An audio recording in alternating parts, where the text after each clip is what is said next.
Се уште нема конечен договор за соработка меѓу Таравари и Ахмети покрај тоа што лидерот на Алијанса ги напушти Вреди и владата токму поради калкулациите за локалните избори. Од Европскиот фронт велат дека наскоро ќе бидат објавени детали од разговорите.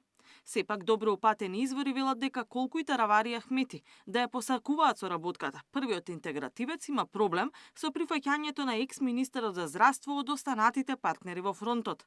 Особено крилото на сила се уште не го простува тоа што токму Таравари првично ја напушти и распадна Алијанса. Оттаму се сомневаат дека мотивите на Таравари се лични. Излегувањето на Арбен Таравари како еден од главните креатори на Влен од владата без да го понесе целото свое творештво со себе не е национален чин, туку комерцијален, сега во пресрет на локалните избори. Бидејќи од првиот ден во политиката тој никогаш не бил без власт, особено без локална власт. По потпишувањето на договори од десетици милиони евра во здравството, да излезете и да кажете доста беше излегов. Извинете, но враната не ни го испила умот за да паднеме на ова ниво, а ни помалку ни повеќе ни албанците, напиша на Facebook пратеничката или Редаути од кај села.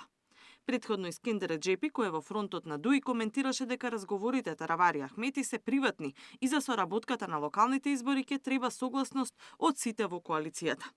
Во меѓувреме Европскиот фронт се уште е под притисок на владеачката Вреди за превземање на пратеници.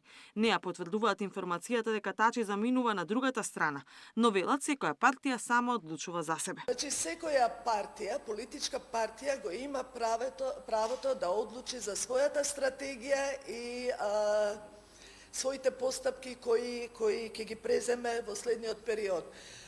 Цениме дека наредните денови ќе имате повеќе информации и ќе излеземе со јавни информации. Според информациите од Вреди за ДПА на Тачи, веќе се чува место во владиниот кабинет, заменик министер за одбрана. Од ВМРО ДПМН за сега не ги коментираат ваквите можни преминувања на страната на власта. Катерина Нешкова, Сител телевизија.